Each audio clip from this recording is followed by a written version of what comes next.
بسم اللہ الرحمن الرحیم۔ السلام علیکم۔ روزانہ واقعات سننے کے لیے اس چینل کو سبسکرائب کریں۔ حضرت سیدنا ابو الحسین دراج علیہ رحمۃ اللہ الوہاب سے منقول ہے، ایک مرتبہ میں حاجیوں کے ایک قافلے کے ساتھ سوئے حرم روانہ ہوا۔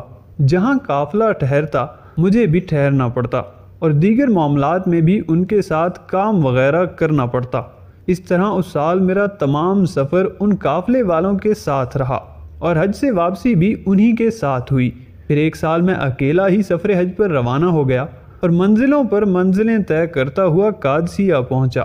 میں ایک مسجد میں گیا تو محراب میں ایک ایسے شخص کو دیکھا جس کے جسم کو کوڑ کے مرض نے بہت زیادہ متاثر کر رکھا تھا۔ اس نے مجھے دیکھ کر سلام کیا اور کہا، اے ابو الحسین، کیا تمہارا حج کا ارادہ ہے؟ مجھے اسے دیکھ کر بہت زیادہ کراہت محسوس ہو رہی تھی۔ اس بات پر غصہ بھی آیا کہ اس نے مجھے مخاطب کیوں کیا۔ میں نے بڑی بے رخی سے کہا، ہاں میرا حج کا ارادہ ہے۔ کہا، پھر مجھے بھی اپنا رفیق بنا لیں۔ میں نے دل میں کہا، یہ کیسی مصیبت آ گئی، میں تو تندرست لوگوں کی رفاقت پسند نہیں کرتا۔ وہاں سے بھاگا ہوں تو اس کوڑھی و بیمار شخص سے واسطہ پڑ گیا۔ میں نے کہا، میں تمہیں اپنے ساتھ نہیں رکھ سکتا۔ اس نے کہا، مہربانی کرو مجھے اپنے ساتھ رکھ لو۔ میں نے کہا، خدا عز و جل کی قسم، میں ہرگز تجھے اپنا رفیق نہ بناؤں گا۔ اس نے کہا، اے ابو الحسین، اللہ عز و جل ناتواں اور کمزوروں کو ایسا نوازتا ہے کہ طاقتور بھی تعجب کرنے لگتے ہیں۔ میں نے کہا، تمہاری بات ٹھیک ہے، لیکن میں تمہیں اپنے ساتھ نہیں رکھ سکتا۔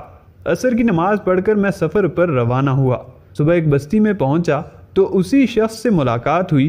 اس نے مجھے سلام کیا اور وہی الفاظ کہے، اللہ عز و جل ضعیف و ناتواں بندوں کو ایسے نوازتا ہے کہ طاقتور بھی تعجب کرنے لگتے ہیں۔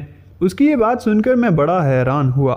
مجھے اس کوڑھی شخص کے بارے میں عجیب و غریب خیال آنے لگے۔ میں وہاں سے اگلی منزل کی طرف روانہ ہوا۔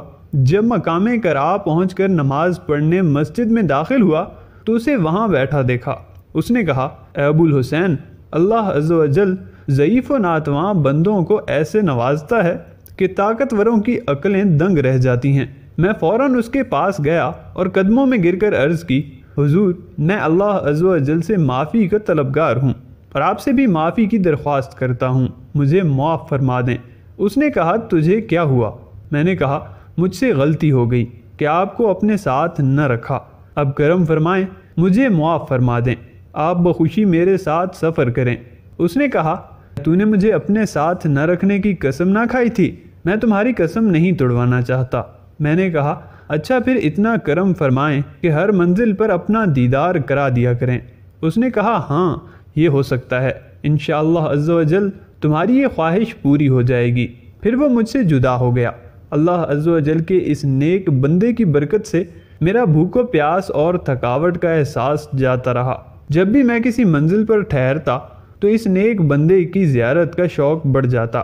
الحمدللہ عز و جل مجھے ہر منزل پر اس بزرگ کی زیارت ہوتی رہی، یہاں تک کہ میں مدینہ منورہ میں داخل ہو گیا۔ اس کے بعد مجھے وہ نظر نہ آیا۔ جب مکہ معظمہ میں حضرت سیدنا ابو بکر قطانی اور حضرت سیدنا ابو الحسن مزین رحمۃ اللہ تعالی علیہما سے ملاقات کا شرف حاصل ہوا اور انہیں اپنے سفر کا سارا واقعہ سنایا تو انہوں نے فرمایا، ارے نادان، جانتے ہو وہ کون تھے؟ وہ زمانے کے مشہور ولی حضرت سیدنا ابو جعفر مجذوم علیہ رحمۃ اللہ القیوم تھے۔ ہم اللہ عز و جل سے دعا گو ہیں کہ اپنے اس ولی کا ہمیں دیدار کرا دے۔ سنو، اب جب بھی تمہاری ان سے ملاقات ہو تو ہمیں ضرور بتانا، شاید ہمیں بھی ان کے دیدار کی دولت نصیب ہو جائے۔ میں نے کہا، ٹھیک ہے۔ پھر ہم مناؤ عرفات کی طرف گئے، لیکن میں ان کا دیدار نہ کر سکا۔ 10ویں ذی الحج کو جب میں شیطان کو کنکریاں مارنے لگا تو کچھ دیر بعد کسی شخص نے مجھے اپنی طرف کھینچا اور کہا، اے ابو الحسن، السلام علیکم۔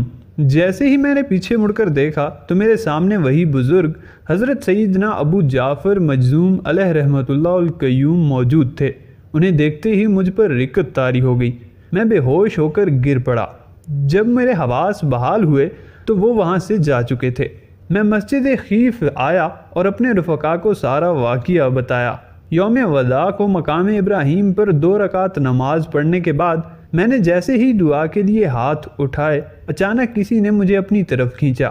دیکھا تو وہی بزرگ حضرت سیدنا ابو جعفر مجذوم علیہ رحمۃ اللہ القیوم موجود تھے اور فرما رہے تھے، اے ابو الحسن، بالکل نہ گھبرانا اور نہ ہی شور مچانا۔ میں نے کہا ٹھیک ہے، میں شور نہیں کروں گا، آپ میرے لیے دعا فرما دیں۔ انہوں نے فرمایا جو مانگنا چاہتے ہو مانگو۔ چنانچہ میں نے بارگاہ خداوندی عز و جل میں 3 مرتبہ دعا کی اور انہوں نے میری دعا پر آمین کہا۔ پھر وہ میری نظروں سے اوجھل ہو گئے اور دوبارہ نظر نہ آئے۔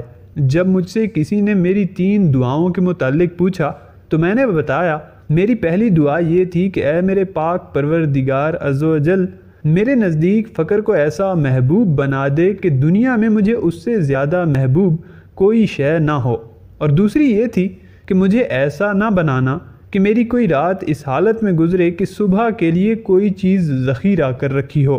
اور پھر ایسا ہی ہوا، کئی سال گزر گئے لیکن میں نے کوئی چیز اپنے پاس ذخیرہ کر کے نہ رکھی۔